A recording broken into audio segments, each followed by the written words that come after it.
Jammu and Kashmir आने की planning कर रहे हो, माता रानी के दर्शन करने हैं या फिर घर बैठे बैठे जम्मू एंड कश्मीर का टूर करना है, तो स्वागत है आप सभी का, सही वीडियो पे आए हो। मैं ये नहीं कह रहा कि आपकी बाकी सारी वीडियोस गलत हैं, बट इस वीडियो में आपको वो नॉलेज मिल सकती है जो आप ढूंढना चाह रहे हैं। तो काफ़ी लंबे अरसे के बाद स्वागत है आप सभी का अलोन टूरर पे।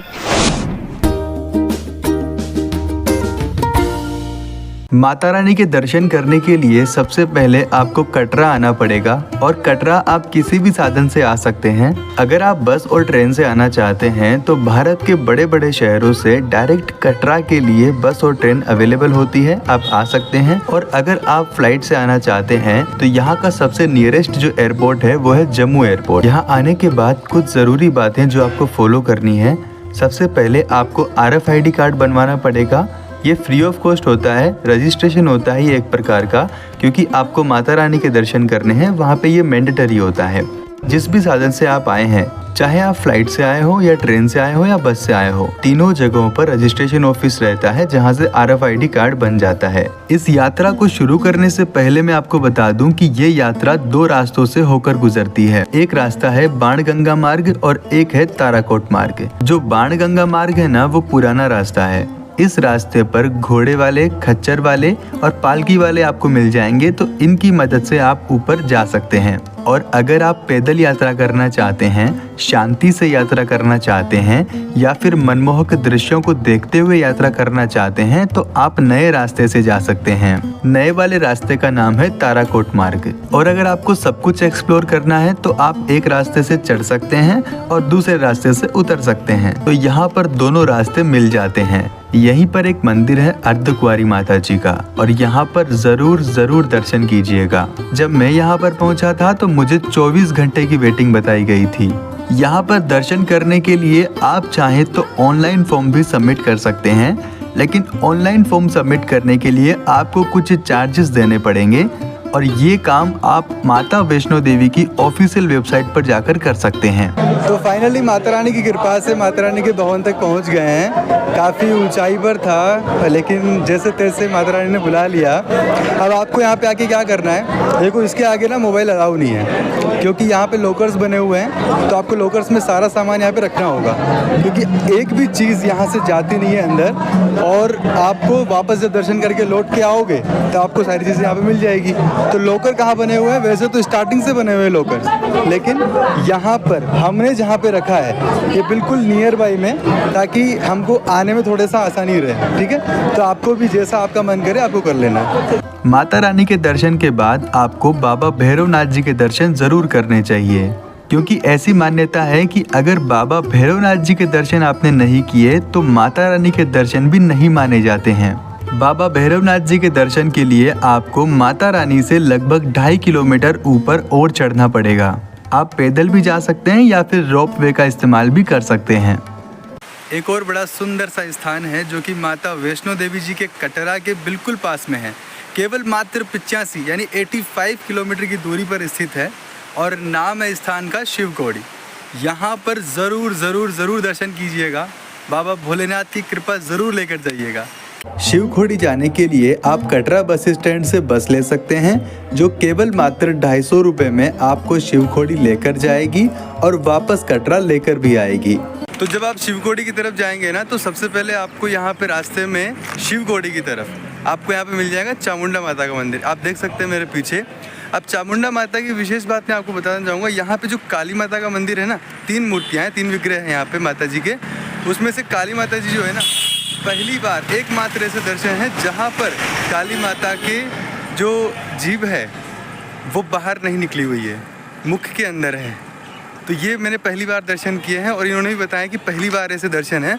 और यहाँ पर पांडवों से रिलेटेड भी एक हिस्ट्री जुड़ी हुई है, जहाँ पर पांडव जो वनवास के दौरान यहाँ पे आते हैं ना, तो माता भगवती की कृपा उन पे होती है। बाबा भोलेनाथ की इस पवित्र गुफा के दर्शन के लिए आपको 3.5 किलोमीटर की चढ़ाई करनी होगी, लेकिन चढ़ाई करते समय यहाँ की प्राकृतिक सुंदरता को देखकर आपको थकान का आभास बिल्कुल भी नहीं होगा।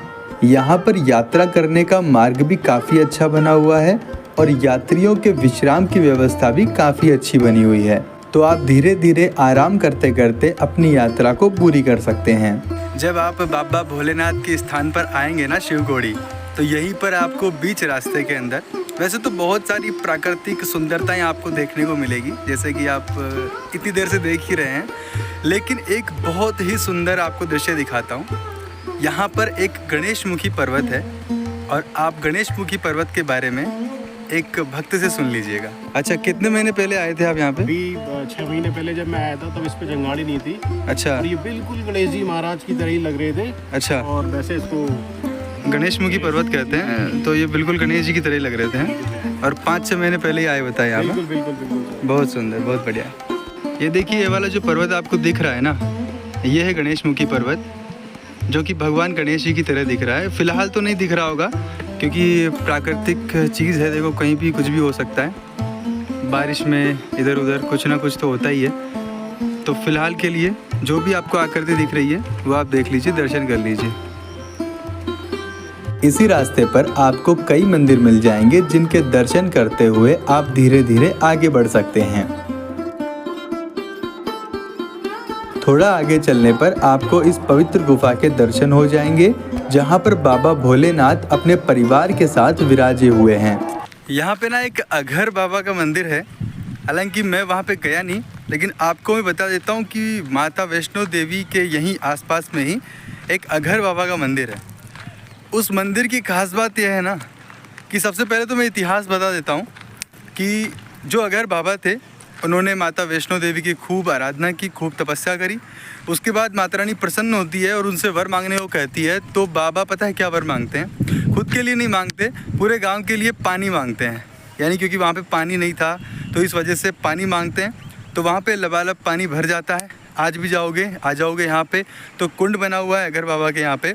और उस कुंड की सबसे विशेष बात ये है कि वैसे आज के ज़माने में आधुनिक युग है, देखो आप लोग क्या पता यकीन करते होंगे नहीं करते होंगे वो मुझे नहीं पता, लेकिन जो तंत्र मंत्र होते हैं ना, जो टोने टाट के होते हैं, जैसे कोई किसी पे करा देता है, टोना करा दिया है ना, तंत्र मंत्र करवा देते हैं, कुछ हो जाता है ना ऐसे, तो ऐसी स्थिति में अगर कोई तंत्र मंत्र करा देता है किसी के ऊपर, तो अगर जिसके ऊपर हुआ है ना वो व्यक्ति अगर इस अघर बाबा कुंड के अंदर आके अगर स्नान कर लेता है सवस्त्र, तो वो जो उसका प्रभाव है ना तंत्र मंत्र का, वो सब हट जाता है उसके ऊपर से, यानी वो मुक्त हो जाता है। बिल्कुल खुशहाल ज़िंदगी जियो भाई।